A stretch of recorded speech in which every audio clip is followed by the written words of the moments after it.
the beans above the frank. Is that right? Mr. Keith David. You're lucky.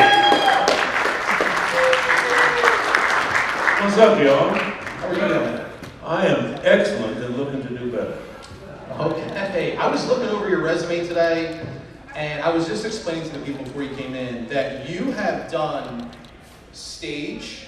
You were nominated for a Tony, which is incredible. You did the reboot of, I guess, the revival of The Wiz on... No, didn't do this. Oh, you did? Okay. So never mind. But you've done so much TV, so many movies. You've done voice work for video games, animated series, so much. It's absolutely incredible. Well, I appreciate it. Absolutely incredible. God is good all the time. I have a wonderful life. No complaints and no regrets. So did you start out on to decide that you wanted to be a theater actor? Yes, I started in the theater. You know, that's my first love and my go-to. Always try to get back to the theater as much as possible. Nothing like being on stage and sharing the energy with a live audience right here, right now. I mean, even if this is being filmed, there's nothing, and you were to watch it, you know, on a monitor at a later date than right now. There's nothing like being here, right now, and exchanging this energy. And I mean, this is a moment that won't be captured again. You can see it, you know, taped, but it's not really like being there, because whatever is happening now is happening right now. Okay, so if you have a question, please raise your hand and we'll call on you. Does anybody have a question? Yes, sir. Did it strike every any of those mattresses? No. As a matter of fact, you might communicate to me that. Anybody else? Yes. I wanted to know what it was like, what your experiences were like working with John Carpenter and Marty Piper on video. How long did it take you guys to film the whole thing? Now trying to put on the sunglasses and Let me see if I can get that in the right order. First of all, working with John, and The Thing was my first movie. So, as you can imagine, it was my first time. So, I mean, you know, it was phenomenal. You know, I mean, and I got to work with all these guys who mostly had backgrounds in the theater as well. Richard Masser, Richard Dicehart, Donald Moffat. I mean, all these guys, you know, were from the theater. Tommy Waits was actually a Juilliard schoolmate of mine. So, you know, what was not to like, man? You know, first of all, I had a job. I'm doing a movie. I mean, it's my first movie stuff, you know, like I said. So it's the first time I'm acting outside of the theater and getting paid. And getting paid well. And I can count on the movies. I've been in this business 40 years. This is my 40th year. And I can count on the fingers of one hand how many times I have ever been hired for the same length of time that I was hired for The Thing. For The Thing, my first job, I was hired for 20 weeks. So I was paid for 20 weeks. That was my contract. Since you don't get those kind of contracts terribly often. I don't. So that was phenomenal. John Carpenter, being my first movie director, I thought it was extremely economical. I mean, he knew exactly what he wanted to see and knew how to paint that picture. And I thought, you know, I mean, it's a great thing when you work with a director and they know what they want, and they know, and they can communicate that to you. He works very fast. So before, you know, we shot the last few weeks in Alaska, but before we went there was a lot of the film that was cut, you know, and edited. So that was again, you don't see that every day, Chauncey. Of course, I had never seen it before. I had nothing to compare it to then. I do now, and still, it was, that doesn't happen every day. I think part of Jonathan's question there about during the fight scene, it seemed like a really one of the longest fight scenes I've ever witnessed. How many takes, or was that one giant first take that you guys knocked it out? That fight was choreographed to the nth degree. We rehearsed it for 2 weeks, and we shot it over 3 days. It's supposed to seem like one long fight. I mean, it would have not been successful otherwise, right? I mean, it should have looked totally improvised, spontaneous, not improvised, but spontaneous. And that's what we rehearsed. I mean, that's the craft of it. My job is to make it look like it's the first time it ever happened. That's what you're supposed to think.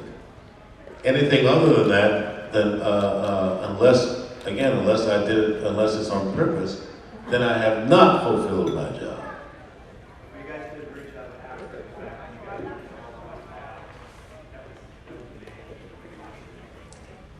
Roddy Blankenship, and he taught me a lot there. I mean, I was a certified stage combat guy, but he taught me a lot about being on camera.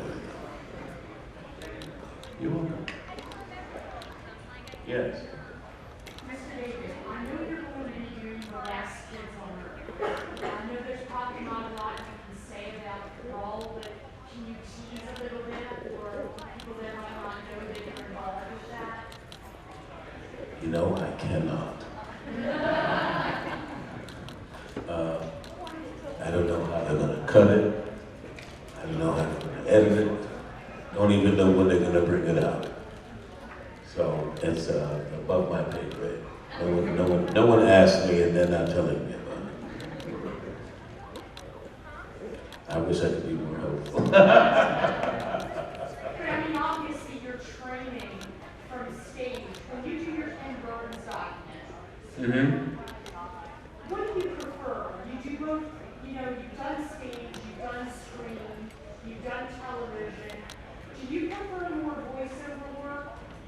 I prefer working. Whatever the genre. As long as the check clears. Amen. And listen, praise God that my training has allowed me to be able to switch genres comfortably. They're not always easy transitions to make, but that's what I trained for. Yes? Any good stories about what was seen Seagal and Mark that? None that I can tell you in mixed company.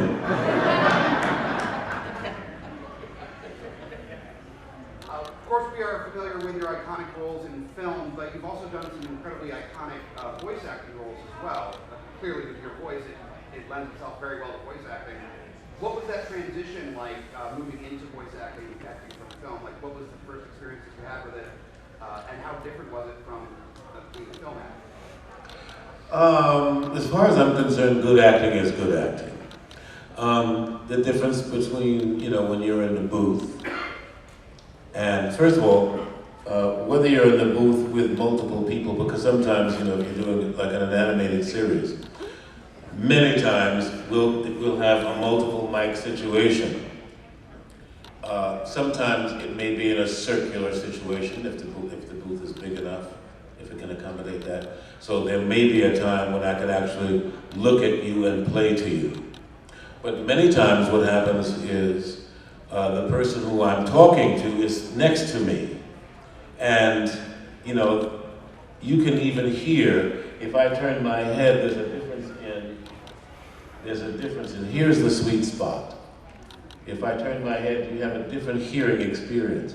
Well, the engineer hears that even more acutely.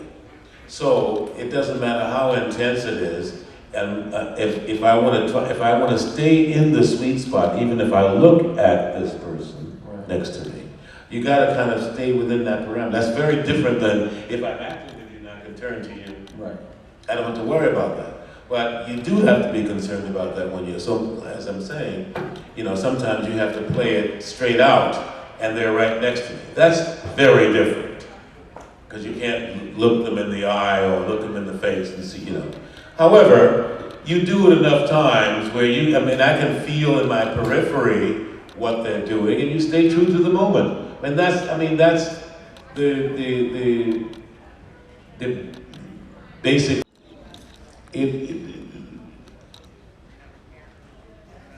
I was growner than the target audience by the time I really discovered him. When I met him and discovered,